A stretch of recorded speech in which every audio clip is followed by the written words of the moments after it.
মা মিন মুসলিমিন ইউসিবুহু আদান ইল্লা হাত্তাত আনহু খাতায়াহু কামা তাহাত্তু ওয়ারাকুশ শাজার। মুমিন ব্যক্তি ভালোভাবে বুঝেন, একজন মুসলমানের বিপদ লেগেই থাকে, মুসিবত লেগেই থাকে, মুসিবত আর মুসিবত। এই ব্যক্তি যদি সবর ধৈর্য ধারণ করে, আল্লাহর নবী বললেন গাছের পাতা যেমনি ঝরে পড়ে যায়, একজন মুমিন ব্যক্তির গুনাহ এমনি এমনি ঝরে পড়ে যায়। আল্লাহ তাআলা কোরআনের আয়াতে বললেন, وَلَنَبْلُوَنَّكُمْ بِشَيْءٍ مِّنَ الْخَوْفِ وَالْجُوعِ। অবশ্যই অবশ্যই আমি তোমাদেরকে কিছু ক্ষুধা, কিছু ভয় দিয়ে পরীক্ষা করব। وَنَقْصٍ مِّنَ الْأَمْوَالِ وَالْأَنفُسِ وَالثَّمَرَاتِ। আমি তোমাদের থেকে সম্পদ, সন্তান, ফসল ফলাদি ক্রাশ করে তোমাদেরকে পরীক্ষা করব।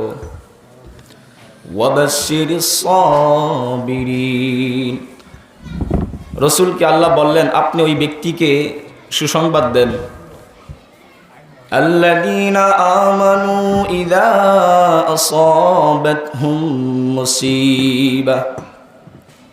যারা বিপদ মুসিবত আসার পর ধৈর্য ধারণ করে, সবর ধারণ করে আর বলে ক্বালু ইন্না লিল্লাহি ওয়া ইন্না ইলাইহি রাজিউন। যারা বিপদ আসার পর ইন্না লিল্লাহি ওয়া ইন্না ইলাইহি রাজিউন বলে আপনি তাদেরকে সুসংবাদ দেন। বিপদ যখন আসবে, এবার ফসল কম হয়েছে, এটাতেও আপনি ইন্না লিল্লাহি ওয়া ইন্না ইলাইহি রাজিউন পড়বেন। কেউ মারা গেছে, এবারেও পড়বেন। আপনার সন্তান সম্পত্তির কোনো জিনিসের উপর বিপদ মুসিবত এসে গেছে, এই সময় আপনি এই দোয়াটা পড়বেন। তারপর আল্লাহ বললেন উলাইকা আলাইহিম সালাওয়াতুম মির রাব্বিহিম ওয়া রাহমাহ। যারা এই বিপদ মুসিবতের সময় ধৈর্য ধারণ করে, তাদের জন্য তাদের রবের পক্ষ থেকে সালাত, সালাত মানে ক্ষমা, রহমত, দয়া তাদের জন্য। ওয়াউলাইকা হুমুল মুহতাদুন। আর তারাই পথ প্রদর্শক, তারাই হেদায়েত প্রাপ্ত। আমরা এতক্ষণ কোরআনের আয়াত থেকে জানলাম যে আল্লাহ তাআলা মুমিনদেরকে বিপদ মুসিবত দিয়ে পরীক্ষা করবেন, আর যারা এই পরীক্ষাতে সবর ধারণ করবে, ধৈর্যশীল হবে, তাদের জন্য আল্লাহর পক্ষ থেকে থাকবে সালাত। এবার আমরা হাদিসের আলোচনা শুনব। রাসূলুল্লাহ সাল্লাল্লাহু আলাইহি ওয়াসাল্লাম বললেন মানুষের বিপদ আসে না, মুমিন ব্যক্তির বিপদ আসে না, অসুস্থ হয়, এটাও একটা বিপদ। বুখারী শরীফের 5661 নম্বর হাদিস। রাসূল সাল্লাল্লাহু আলাইহি ওয়াসাল্লামের এক সাহাবী আব্দুল্লাহ ইবনে মাসউদ তিনি বললেন ক্বালা আতাইতুন নাবিয়্য সাল্লাল্লাহু আলাইহি ওয়াসাল্লাম ফি মারদিহি। আব্দুল্লাহ ইবনে মাসউদ রাদিয়াল্লাহু আনহু তিনি বললেন আমি আল্লাহর রাসূলের কাছে আসলাম এমন অবস্থায় যে আল্লাহর রাসূল অসুস্থ। ভালোভাবে বুঝেন, তিনি বললেন আমি আল্লাহর রাসূলের কাছে আসলাম, আসার পর দেখলাম যে আল্লাহর রাসূল অসুস্থ। নামাসিস্তুহু, আমি আল্লাহর রাসূলের শরীরে বা একটু স্পর্শ করলাম, হালকা এভাবে ধরলাম। ধরার পর বুঝলাম ওহুয়া ইউআকু আকান শাদীদান, আল্লাহর রাসূলের শরীরে প্রচন্ড জ্বর, আল্লাহর রাসূলের শরীরে প্রচন্ড জ্বর, এমন গরম যে শরীর থেকে তাপ বের হয়। তারপর আমি আল্লাহ নবীকে বললাম ফাকুলতু ইন্নাকা লাতুআকু আকান শাদীদান ওয়া যালিকা আন্না লাকা আজরাইনি। ইয়া আল্লাহর রাসূল, আপনার অসুস্থতা, আপনার শরীরে প্রচন্ড জ্বর, শরীর থেকে তাপ বের হয়, এই কারণে কি আপনার প্রতিদান ডাবল? আল্লাহ নবী বললেন আজাল, হ্যাঁ হ্যাঁ। এই হাদিস থেকে ভালোভাবে বুঝবেন, আপনি যদি অসুস্থতার সময় কোনো ইবাদত করেন, আল্লাহ নবী বললেন হ্যাঁ হ্যাঁ, এই জন্যই প্রতিদান ডাবল হবে। তারপর আল্লাহ নবী বললেন মা মিন মুসলিমিন ইউসিবুহু আদান ইল্লা হাত্তাত আনহু খাতায়াহু কামা তাহাত্তু ওয়ারাকুশ শাজার। মুমিন ব্যক্তি ভালোভাবে বুঝেন, একজন মুসলমানের বিপদ লেগেই থাকে, মুসিবত লেগেই থাকে, মুসিবত আর মুসিবত। এই ব্যক্তি যদি সবর ধৈর্য ধারণ করে, আল্লাহর নবী বললেন গাছের পাতা যেমনি ঝরে পড়ে যায়, একজন মুমিন ব্যক্তির গুনাহ এমনি এমনি ঝরে পড়ে যায়। এই জন্য বিপদ আসলে আপনি ভাববেন আল্লাহ রসুলের হাদিসটা স্মরণ করবেন। আমার বিপদ আসতেছে, এই সময় চিন্তা করবেন গাছের পাতা যেমনি ঝরে পড়ে যায়, একজন মোমেন ব্যক্তির গুনাহও এমনি এমনি ঝরে পড়ে যায়। আরেক হাদিসে আমাদের আম্মাজান আয়েশার কাছে কুরাইশ থেকে একদল যুবক আসলো। ভালোভাবে বুঝবেন, আমাদের রাস্তায় কেউ পড়ে যায়, আমরা হাসাহাসি করি। রাস্তায় কোনো একজন ভাই বিপদে পড়ে যায়, আমরা ওই ব্যক্তিকে দেখে হাসাহাসি করি না? এই হাদিসটা শোনেন, মুসলিম শরীফের 6455 নম্বর হাদিস। এই হাদিসের সংখ্যা তখনই মিলবে যখন কিতাবের মোট হাদিস সংখ্যা হবে 7453টা। রাসূল সাল্লাল্লাহু আলাইহি ওয়াসাল্লামের স্ত্রী আমাদের আম্মাজান আয়েশার কাছে একদল যুবক আসলো। দাখালা শাবাবুন মিন কুরাইশিন আলা আয়েশা রাদিয়াল্লাহু আনহা ওয়া হিয়া বিমিনান। আমাদের আম্মাজান আয়েশা মিনায় অবস্থান করেন। এমন সময় কুরাইশ বংশের একদল যুবক আসলো আল্লাহর নবীর স্ত্রী আমাদের আম্মাজান আয়েশার সাথে দেখা করার জন্য। ভালোভাবে বুঝেন, আমাদের আম্মাজান আয়েশা মিনায় অবস্থান করে, এই সময় কুরাইশ বংশের একদল যুবক আসলো দেখা করার জন্য। ওয়াহুম ইয়াদহাকুনা, তারা হাসাহাসি করতেছে। আম্মাজান আয়েশা বললেন, মা ইউদহিকুম, তোমরা কেন হাসাহাসি করো? তারা বলল, ফাকালু ফুলানুন খাররা আলা তুনুবি ফুসতাতিন, আমাদের অমুক ব্যক্তি আসার সময় রাস্তায় তাবুর দড়ি পেঁচিয়ে পড়ে যায়, এই জন্যই আমরা হাসাহাসি করতেছি। ফাকাদাত আনকুহু আও আইনুহু আন তাযহাবা, এই ব্যক্তি যেই ব্যক্তি পড়ে যায়, এই ব্যক্তির এমন উপক্রম হয় যে চোখ অথবা গলা গার যাওয়ার উপক্রম হয়। আমাদের আম্মাজান আয়েশা বললেন, লা ইউদহিকু, তোমরা হাসাহাসি করবা না, অন্য একজন বিপদের সময় হাসাহাসি করবা না, বেশি মানুষ যখন অসুস্থ অথবা কোনো বিপদে পড়ে যায়, রাস্তায় কোনো একটা বিপদ এসে যায়, এই অবস্থায় তোমরা হাসাহাসি করবা না।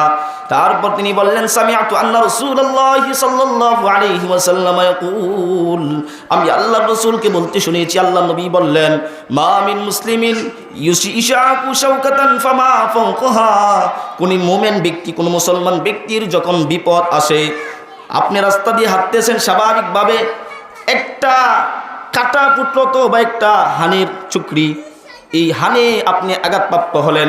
তিনি বললেন, কোনো মুমিন ব্যক্তি যদি একটা বিপদে পড়ে যায়, ইল্লা কুতিবাত লাহু বিহা দারাজাত, আল্লাহ এই ব্যক্তিকে একটা মর্যাদা লিপিবদ্ধ করে দিয়ে দেন।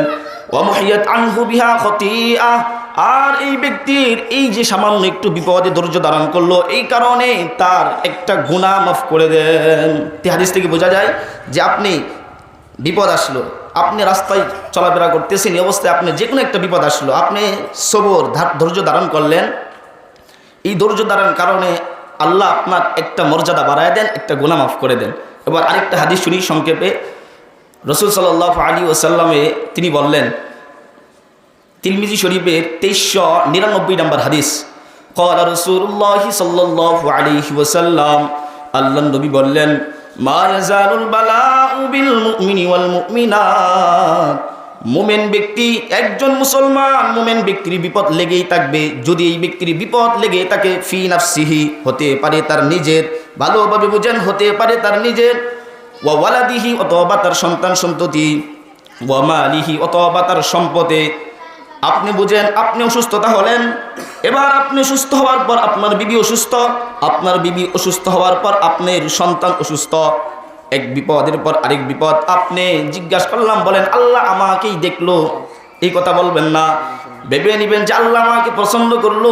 কেন আল্লাহর নবী বললেন, হাত্তা তালাক্কাল্লাহু মা আলাইহি খতিআ, যেই ব্যক্তি বিপদ মুসিবত এই অবস্থায় সবর ধৈর্য ধারণ করে, আল্লাহর নবী বললেন, এই ব্যক্তির এমন অবস্থায় আল্লাহর সামনে সাক্ষাৎ করবে যে এই ব্যক্তির গুনাহ থাকবে না।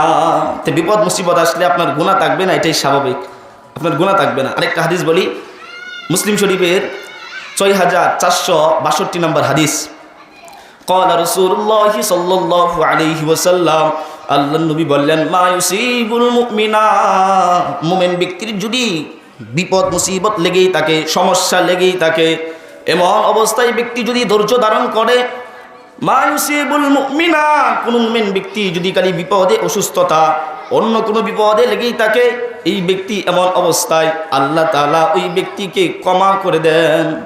আপনি আসরের নামাজ পড়লেন, নামাজ পড়ার পর দেখলেন কোনো একজন ব্যক্তি আপনাকে ফোন করে জানালো আপনার এই বিপদ মুসিবত, আপনি হালকা পেরেশানি করলেন, আল্লাহ নবী বললেন হাত্তাল হামদু হাম্মু ইল্লা কুফিরা বিহি, আপনার গুনাহগুলা আল্লাহ মাফ করে দেন। আপনাদের অঞ্চলে দেখবেন অনেক মানুষ, এই হাদিসটা বলে শেষ করে দিতেছি, ভালোভাবে বোঝেন, সন্তান মারা যায় না ছোট অবস্থায়, আপনি চিন্তা করেন এটা আমাকে এমন আল্লাহ বিপদ দিয়েছে, চিন্তা করেন না, ভালোভাবে বোঝেন, এই হাদিসটা ভালোভাবে শোনেন। মুসলিম শরীফে 6495 নম্বর হাদিস। এই হাদিসটা তখনই মিলবে যখন কিতাবের মোট হাদিস সংখ্যা হবে 7453টা। এই হাদিসটা বলতেছি, ভালোভাবে বোঝেন। রাসূল সাল্লাল্লাহু আলাইহি ওয়াসাল্লামের এক সাহাবীর নাম আবু হাসান, আরেকজন সাহাবী আবু হুরাইরা। আবু হাসান আবু হুরাইরার কাছে আসলেন, আসার পর বললেন ইন্নাহু কদ মাতানি ইবনান, আবু হুরাইরা আমার 2 ছেলে মারা যায়, 2 সন্তান মারা যায়। ফামা আনতা মুহাদ্দিসি আর রাসূলিল্লাহ, তোমার কাছে কি এমন কোন একটা হাদিস আছে, আল্লাহ রাসূলের এমন কোন একটা হাদিস আছে, বিহাদিসিন তুতাইয়িবু বিহা আনফুসানা ওয়া আন মাউতানা, যে হাদিসটা শুনে আমি আমার নিজেকে সান্ত্বনা দিব, আমি নিজে উৎসাহ পাবো। তিনি বললেন হ্যাঁ হ্যাঁ, আমার কাছে এমন একটা আল্লাহ রাসূলের হাদিস আছে। আল্লাহ নবী বললেন সিওয়ারুহুম দামিসুল জান্নাহ, কোন ব্যক্তির যদি ছোট অবস্থায় একটা সন্তান মারা যায়, এই ব্যক্তির এমন অবস্থায় এই সন্তানটা জান্নাতের একটা প্রজাপতি হয়ে যায়। আরেক বর্ণনায় জান্নাতের চড়ুই পাখি হয়ে যায়। ইয়াতালাক্কা আহাদুহুম আবাহু আও ক্বালা আবাওয়াইন, ওই দিন কিয়ামতের ময়দানে এই সন্তান তার পিতামাতার সাথে সাক্ষাৎ করবে। ফায়াখুযু বিসাওবিহি আও ক্বালা বিয়াদিহি, তার হাতে অথবা কাপড়ে, মা বাবার হাতে অথবা কাপড়ে এভাবে ধরবে। তিনি আবু হাসানকে ধরে বললেন এভাবে ধরবে, কামা ইয়াখুযু আনা বিসনাফাতি সাওবিকা হাদা ফালা ইয়াতানাহা, এমন অবস্থায় ধরবে যে অবস্থায় আজ তোমাকে আমি ধরলাম, এভাবেই ধরে রাখবে ততক্ষণ পর্যন্ত, হাত্তা ইয়াতানাহা ফালা ইয়াতানাহা হাত্তা ইয়ালকাল্লাহ ইউদখিলুহুল্লাহু আবাহুল জান্নাহ, যতক্ষণ পর্যন্ত আল্লাহ তার পিতা মাতাকে জান্নাতে না দিবে ততক্ষণ পর্যন্ত এই সন্তান তাকে এভাবে ধরে রাখবে। তার মানে বোঝা যায় এটা একটা আল্লাহ তাআলা আপনার জন্য একটা নিয়ামত। আজকে থেকে যত বিপদে আসুক না কেন আপনি ধৈর্য ধারণ করবেন।